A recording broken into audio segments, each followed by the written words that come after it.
Hello and welcome to I'm a Perfectionist, Get Me Out of Here, where we are all allowed to be perfectly imperfect. I'm Eileen Webb, a licensed psychologist, CBT and EMDR therapist, author, NLP practitioner, and as you can see, a podcaster as well. I'm really excited to introduce my guest this week is Hannah. She is Paediatric Intensive Care Unit nurse and also community nurse supporting children at the end of their lives at home. Hello, Hannah. Hello. Hello. Hi. Welcome. Thank you. Thank you for having me. So wonderful to have you here. I'm Thank you. looking forward to hearing about your experience, especially within your workplace as Yeah. well in Pediatric Intensive Care Unit. But before we get there, Yeah. why don't we have a look at what brought Hannah to this moment in time? What is your story and how did perfectionism Yeah. be? Of course.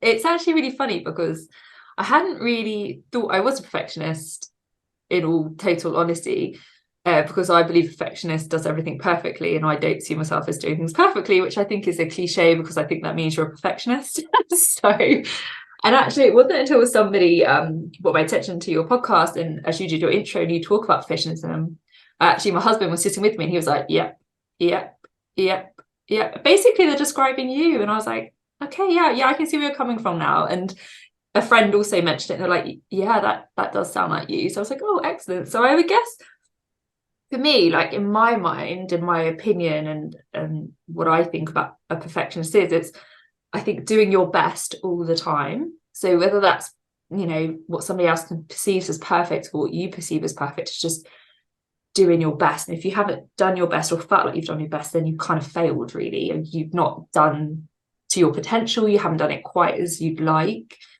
And I think it's, for me, it's like having higher standards for myself and expectations of myself that I would never put on a friend or a family member. I wouldn't even conceive that. I'd be like, no, why are you doing that to yourself? Just chill, don't worry. But it's that kind of sense of like, you could probably do better. And I'm quite a strong inner self-critic, I would say. And I think for that, it's kind of a fear of not being good enough. But then there's a quiet voice in you going, no, you totally are. But it's the louder one that's just shouting a bit louder. So you hear that one more than you hear the quiet one. And you're sitting on that. And I think for me, it's kind of the overthinking in my mind of things and being so self-critical and self-reflective, which is important in my work, to be reflective about your practice and like what you need to do and how you could do things differently for a better outcome, kind of goes hand in hand. And that kind of feeds into this kind of like perfectionism that you might call as a topic. So for me, I kind of grew up, I've got a younger brother.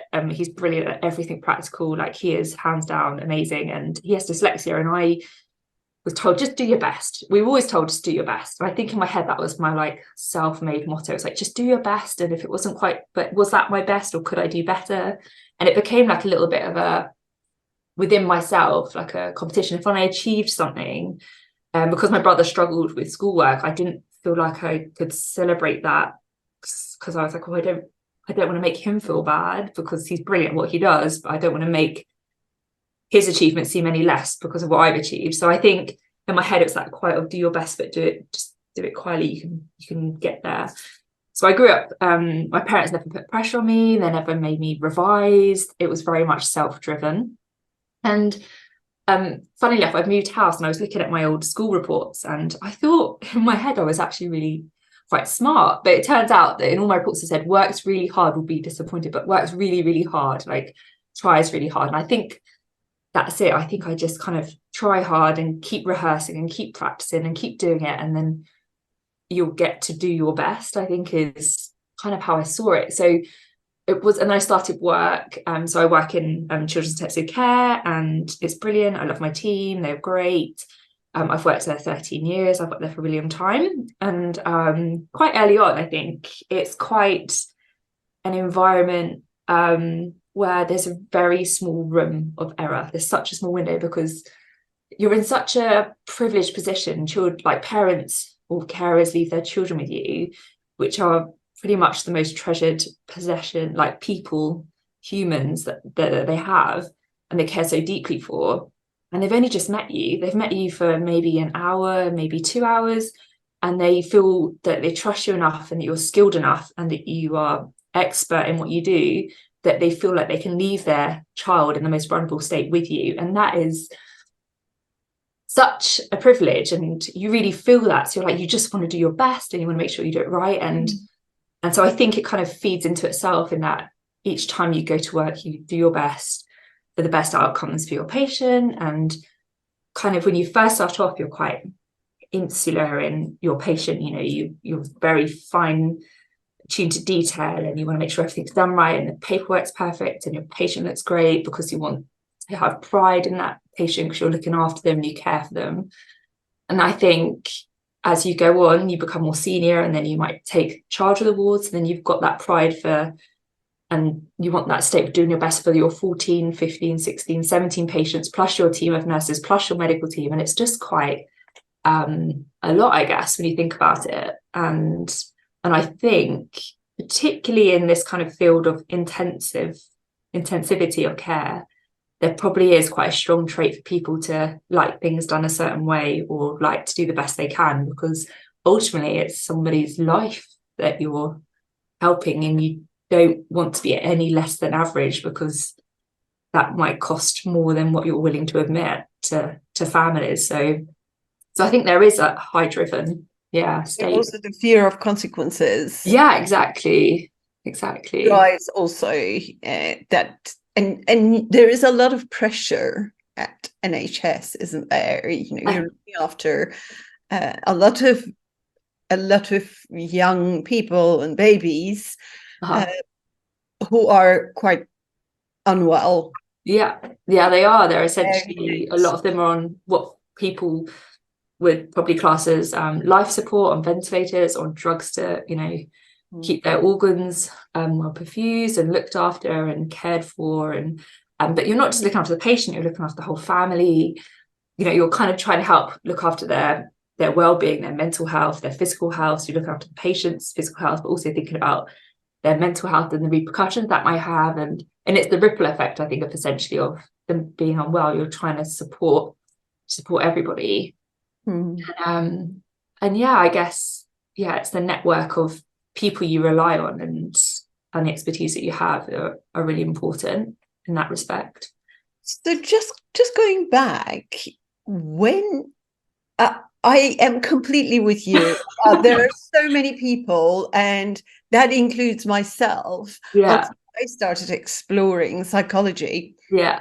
That you think perfectionism is for perfect people. Yeah. They live the perfect life because they are so successful. They've got the perfect house, the perfect wife, the perfect body, the perfect car, the perfect everything. So when they say perfection, you know, I'm a perfectionist, you're like, oh yeah. And when you're a perfectionist, you get all of that.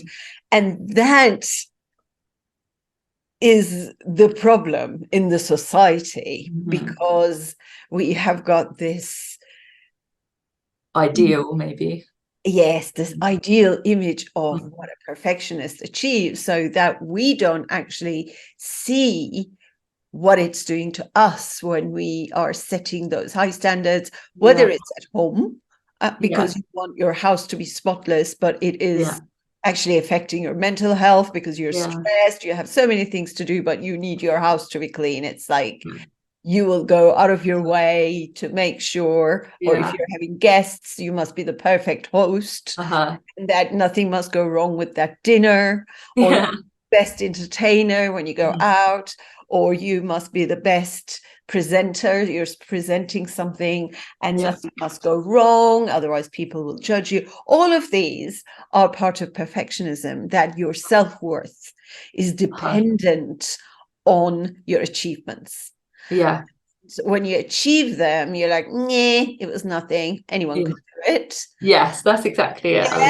Almost like, oh, it's just luck, I was just really lucky, they're just being really nice, or hard to take a compliment. I'm like, oh, you know, you just stand there stunned and you kind of brush it off. But you work years and years to finish uni, or your master's or whatever. Yeah. And once you do it, it's like, it's everyone does it. Yeah. Yeah. Yeah.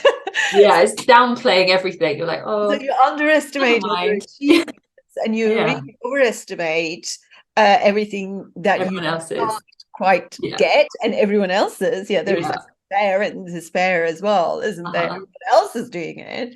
Everyone, Yeah. really? It's like, And so accomplished. What a, like, you go, oh my gosh, they're so accomplished. Wow. And then I think then you kind of don't look at things like, actually, I've done all right. I've been okay. Like it's that kind of, not as a direct comparison, but it's that kind of having a lot more value in other people's achievements, but having very little value for your own achievements and what you've achieved. there's a quote I really like that says something like, "A flower doesn't look at the other flowers; it just blossoms." Yeah.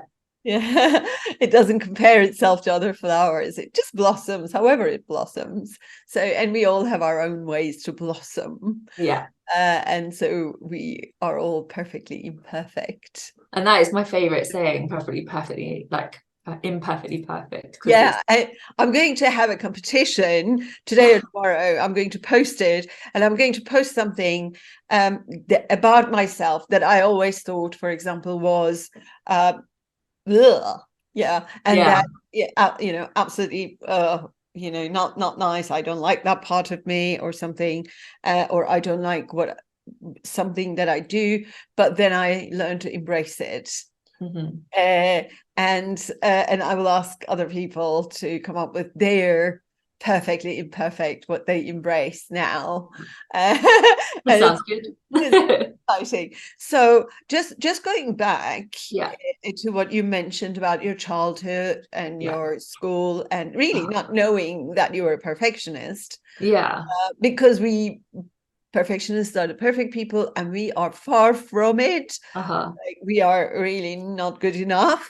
Yeah. And so and because of the perfectionism, you constantly put yourself down. Yeah. uh, so when do you remember that you might have started doing that? When do you remember that might have started affecting I don't know. It's really hard to pinpoint it. I the think stress, I can perhaps? I can kind of pinpoint as it got worse, or perhaps like bled out into other areas of life, I'd probably say. I think school, I guess everyone says, I think it's probably true for me, school wise, I just wanted to do my best, and I didn't necessarily want to be the smartest person. I just wanted to fulfill my own potential in everything I did. And I never really, I'm a massive procrastinator. I will do everything last minute. All of my friends will say the same. I think that's why I suit my job, because sometimes you'd have to make quick decisions last minute, get on with the pressure and just do it. And I think that has been me in schoolwork. So I'd always put things off. Embarrassingly, one time my nan laughs at me that I left a school assignment to the last university assignment to the last minute.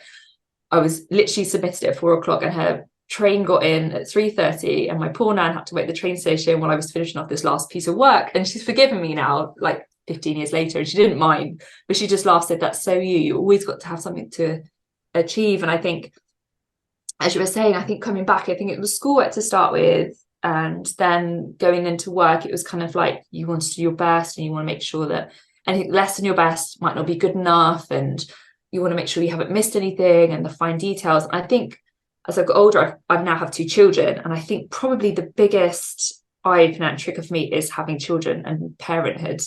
And there isn't a perfect parent, and I know that, but it's kind of, when it involves somebody else, if it just involves me, I don't mind letting myself down, or what I would consider letting myself down. But if it involves somebody else, like a patient, a family member, friends, my kids, my partner, I feel like I'm failing if I haven't done my best for them, because they all deserve your best. So I think for me, parenting has been the biggest challenge in perfectionism, because everybody knows people are very different. The way you approach one person will be different than the way you approach another, and the same for children. Like, there's no one size fits all. So actually that's probably been the biggest, because I've had to let go, and you're not always on your best form every single day. I don't think anyone ever is. So you have to cut yourself some slack. And I think that is the slack that doesn't ever really let go. So you kind of burn yourself out as a parent, I think. I have to an extent, in the sense that you're kind of running this hamster wheel and you're like, oh, I've got to keep trying and doing this, but you're kind of fulfilling other things or your parenting duty out of an empty cup because you're just not looking after yourself. You're not giving yourself a break. You're not relinquishing that kind of mentality of, I've got to be doing my best because I don't want my children to grow up thinking they had an awful childhood. And you're like, I know they wouldn't. And my husband's like, you are a strange one. but it's that mentality in your head, like you just don't want to be that. So I think where it stemmed from was probably really schoolwork, bled into work in that you just want to do your best all the time. And I feel like it's explained because of where you work and the high risk and the importance of your work and looking after other people's children and looking after the families. And I think as a parent, it's kind of bled into that, in the sense that you're kind of helping grow somebody else's personality and potential, and not necessarily academically, but as a good person, you're trying to kind of help them realize what it means to be a good person. And it's putting that pressure on yourself to try to do that. And you don't want to remember them occasionally when you shouted because they didn't listen to the 50th time that you asked them. You think, oh God, they're going to remember me shouting at them all day. They probably didn't, but it's just the fact in your head, you think, I should have done better, I could have done this. And I think that is probably the hardest there's a lot of part in my life. Critical self, massively self-critical. And that's overthinking. Overthinking is part of it, isn't it? Procrastination is a big one for perfect. Oh, massive. Like anybody that knows me will be like, you write too much documentation and you procrastinate a lot.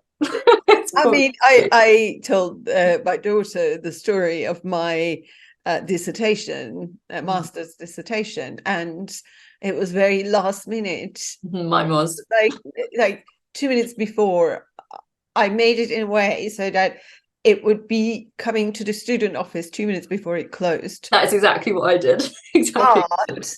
But when I got off the train, I realized that the train left with my dissertation. Oh no. You could laugh probably, but it was shock. At the platform to go and deliver my dissertation, and because my mind was so busy, then they're closing I just walked off from my dissertation and left it on the seat.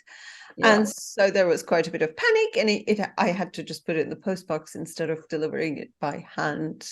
So I had to go back, reprint it, and so on. So that was quite a funny story. And we had months, didn't we, for the dissertation? Yeah, definitely. We had months and months to finish. Yeah. And yet it had to be, that last bit. Literally, I remember them saying to me, I literally left my house half an hour before it was due in. I had it bound. The person who bound it said, do not open this for at least an hour. I was like, I don't even have an hour to not open it because it's got to be in 10 minutes by the time they finish. And I remember running breathless, passing it over. I think it was like 3 minutes before, and it was due in at 4 o'clock. And my friends were like, okay. They literally they knew me by what then. And they're like, yeah, sure. Okay, sure. Just gobsmacked that I'd had so long to do it, but I just left it to the last minute. Isn't it just shocking? And I think because it never really failed me, that method, I've never really changed. So I haven't, The thing about it is that even though you're doing other things, because my house got spotless, all the washing, everything. While you sit down, you write one sentence, and I think I'm going to do some washing, and then you maybe even not writing that sentence, but then it's at the back of your mind all the time, though, isn't it? It kind of stresses you out because know it's and then there's the guilt that comes with that you haven't done anything or you haven't done enough. So procrastination is really stressful. It is hard. And I think I'm somebody that I describe when I'm thinking about things like I have multiple tabs open. It's like an internet browser, multiple tabs open, and I flick between the tabs. And sometimes I struggle to close it completely because I haven't finished thinking about that. And I'll be like, I'll come back to that. And then I'll forget what I was doing. And then I'll just flick between them. And actually, what have I really achieved other than just a really confused brain. So it's that overthinking and Uh, analyzing and be like, okay, I'll do that in a minute, but I'll just do this first because I've just suddenly decided there's something up there that needs sorting out. And so yeah. and something completely unproductive and Yeah. not necessary that you Yeah. just start, you find yourself going towards. So and I think that just being aware of what you're doing Yeah. is actually a good way to shift that, going, oh, I know what's happening here. Okay, come on, mind, let's change this. Refocus. Yeah, let's focus, let's change this because it's Yeah. good for us. Mhm. And it's really amazing, and thank you so much for sharing it. If perfectionism is getting in the way of you living your life to the full, then check out my new book, Perfectly Imperfect: Cultivating Your Self-Worth in a Demanding World. It's based on cognitive behavioral principles and can help you work on yourself.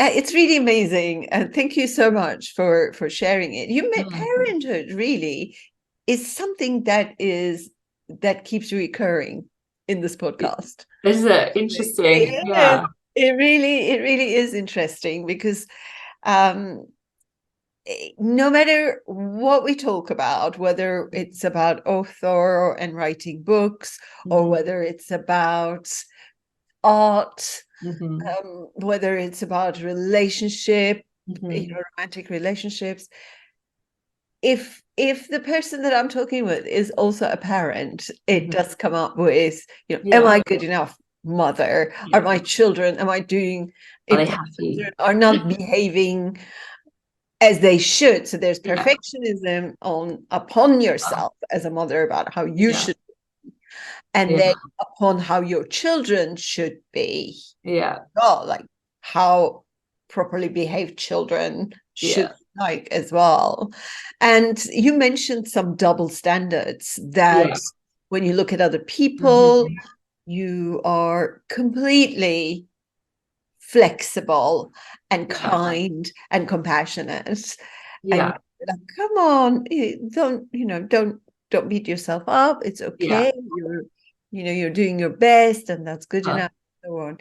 yeah. But it sounds like when you do your best, you just don't think it's good enough. And does that have anything about how you feel about yourself, about your value, your self-worth as a person? Yeah. Does that affect?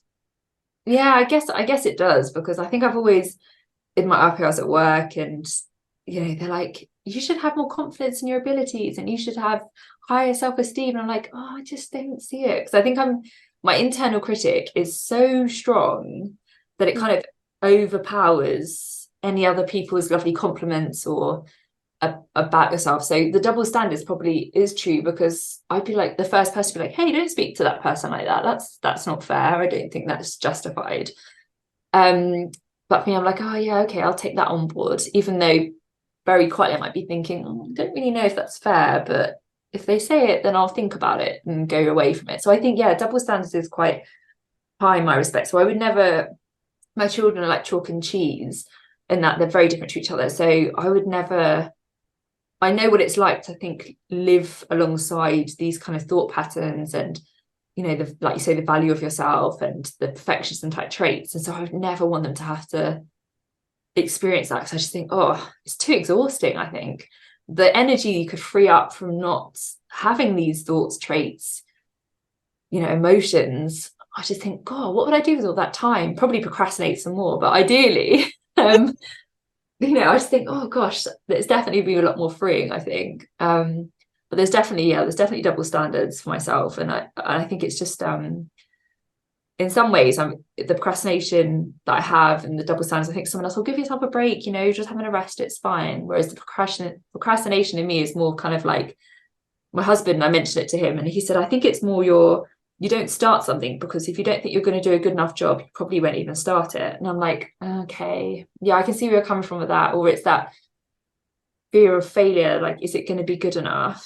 So I'll just slowly do it, or I'll do a lot of research and then I'll put pen to paper when I feel like I've done enough. And at one point for like university, I did the same. I'd do 2 weeks worth of printing off, going through journals, going through textbooks, trawling the websites, and then I'd spend 48 hours writing the actual 2,000 word paper and hand it in last minute because at some point I have to say, you do actually have to submit something, and you've done this work, but you need to put it on paper. And it's very much like that in life. I think I kind of like sit and research, and like I said before here, I wrote down things that I might want to say and or point out, and that is my safety net. That is my, I'm just going to make sure I've got most of the information, or I've got an idea of things, and then I'll go for it. But as I say, yeah, it's definitely the double standards. I wouldn't expect anybody else to do that, but yeah, I expect that of myself. Yeah.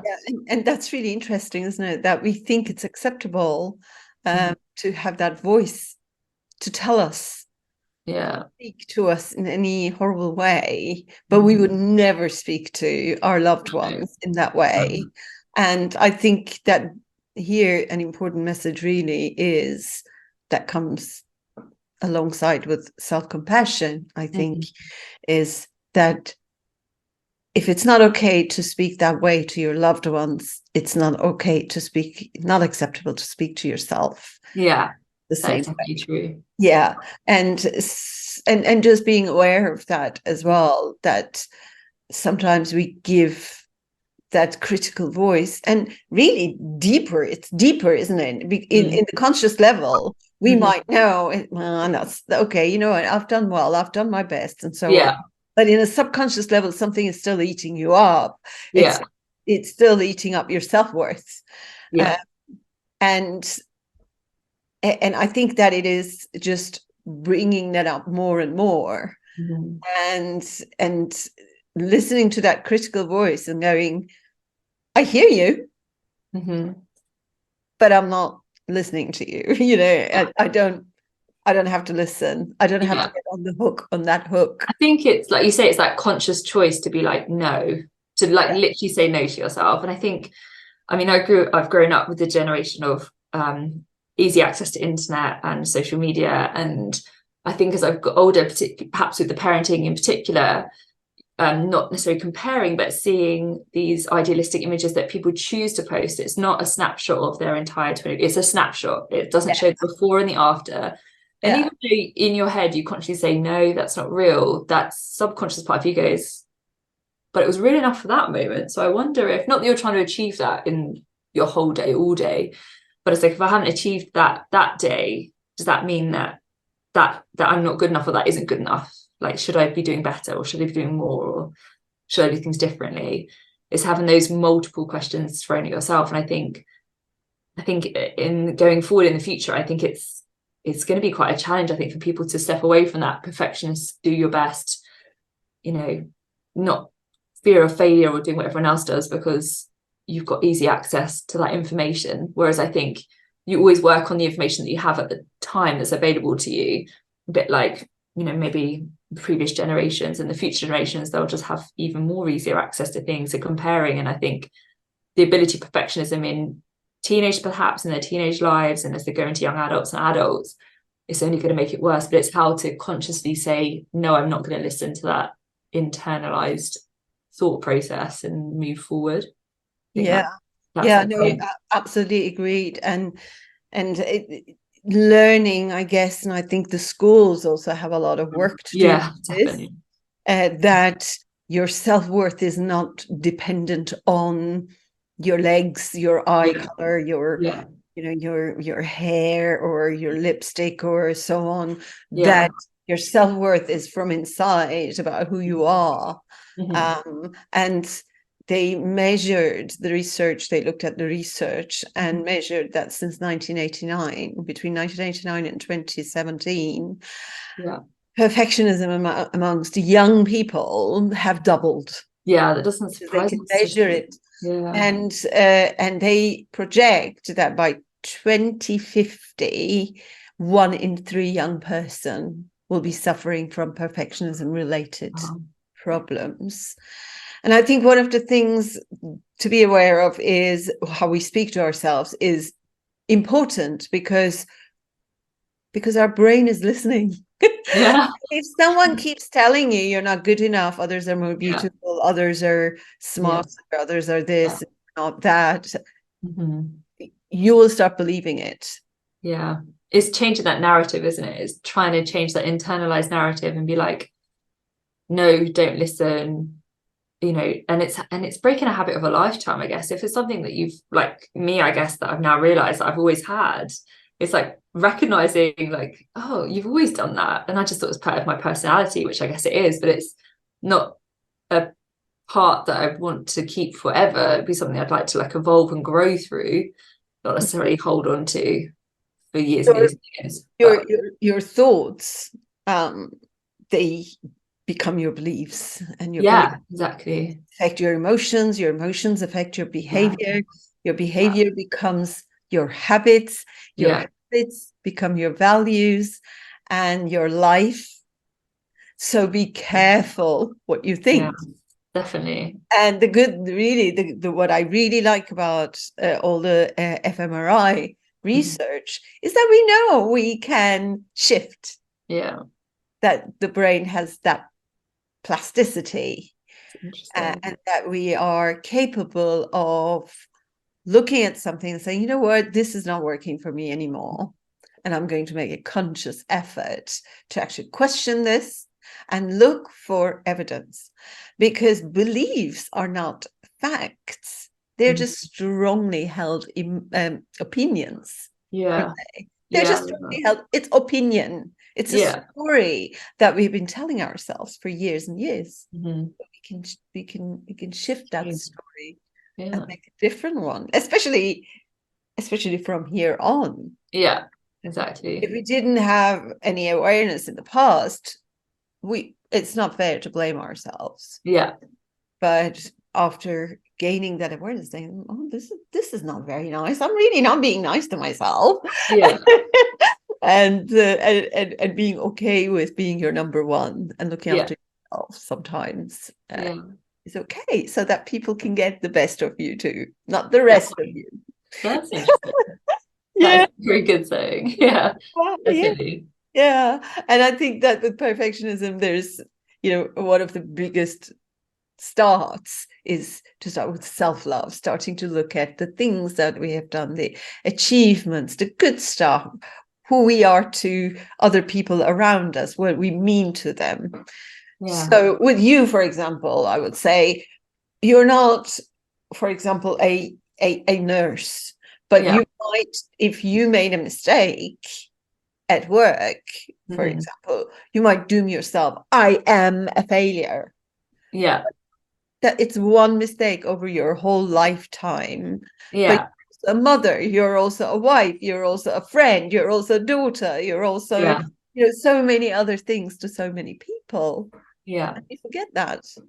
Yeah. I think it is. It's that kind of, if it's that one thing that, like you say, you've made a mistake or something's happened, it kind of in some ways becomes not all consuming, but it kind of clouds everything else, and it kind of leaks out into other areas or of Yeah. your life, and you think, oh gosh, and it kind of, yeah, it's learning how to, I guess, recognize that, learn from it, accept it, apologize, and have an action plan to move forward, I guess. But I guess it's the same in life. It's just perhaps just figuring out what you could have done differently, but not necessarily better, but being kinder to yourself.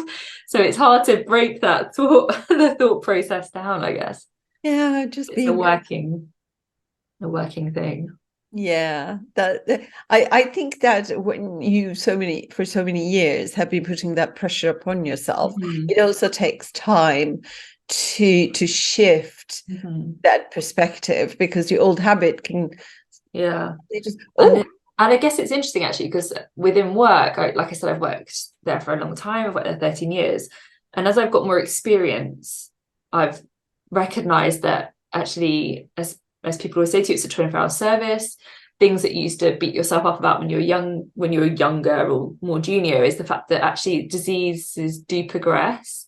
And quite often it's the trajectory of the illness and it will get better. But when you're junior, you can't recognize the fact that it's the illness. You think it's you and something you've done or something you've not done and you've missed. And it's not that at all. It's just the way the illness goes. And as you get more experience, I think you recognize that and you trust in the team around you, and you realize that it's a team effort. It's not one person's individual. I mean, it helps massively, but you can rely on other people. You don't have to constantly try and do everything perfectly yourself. There's a whole group to utilize of skills that you should utilize. And I think as you get more experience, you realize that. And I think then going into parenthood, it's such a new domain. It's so new that you have to start almost like at the junior level, like in the workplace of perfectionist, you start at a junior level of perfectionist as a parent. And then I like to think that as you get more experience in parenthood, you have more kind of thoughts or ideas or people to talk about or talk with that actually they experience. They're like, oh, actually, yeah, no, this is what, just cut yourself some slack. This is what happens, or, you know, this is typical or whatever. I'm hoping probably other parents are laughing that I've got, you know, 18-year-olds like, no, that's not true. It's just different challenges at different ages. Just accept it. But But it is, I think. that new experience to me in comparison to I'm 13 years down the line at work and I'm 4 years into parenthood, and it's recognizing that you can't do everything all the time, which is exactly what you can recognize. Yeah. You And rely on it other really, people to fill those roles as well. yeah, and it really, you know, as a parent as well, I think it's even now, it's easy to feel, oh, you haven't done something enough, Yeah. that you haven't done what you should be for your child. I mean, Yeah. even though they're not child anymore, it's your child. But Yeah. Yeah. that I think that lies very deep within us. As you know, even if you're not a perfectionist, as women, I think we take a lot on that motherhood. But on top of it, if there is also those high standards about yourself, and you tend to beat yourself up so quickly, even with one thing going wrong. So again, brings that self-acceptance and self-love, kindness, and self-compassion, because only with that we can say, I am enough. I do my best, and that is enough. That's good enough. You know, as long as we're not like, I don't care. Yeah. Yeah. And yes. So yeah, I think that is one area that keeps coming back, which is really interesting. And it's always lovely to talk about it as well, to hear how people are feeling about motherhood, parenthood too. It's been really, it's been so amazing to have you. Thank you. Really, it's just been so enjoyable to have this chat and conversation. And I'm sure there is just so much many people listening to us can relate to. Oh, thank you. Many things. I know many things you said. I just, oh, yeah, I know that. Yeah, I recognize that. And also, if there is anything that you think we haven't covered and that you would like to. No, I don't think so. I think we literally, I think we've covered it all. I think it's nice to be able to chat about it and listen to your podcast. It's really interesting, and you can relate to so many of your guests that you've had. You're like, I can see, even though people come from different backgrounds and different professions, and it's really interesting as humans to know how we like all interconnect and have the same thoughts and feelings and No matter where you are in processes. the world as Yeah. well, whatever your culture is, Yeah. whatever your background is, Mm. those things are so connected Yeah.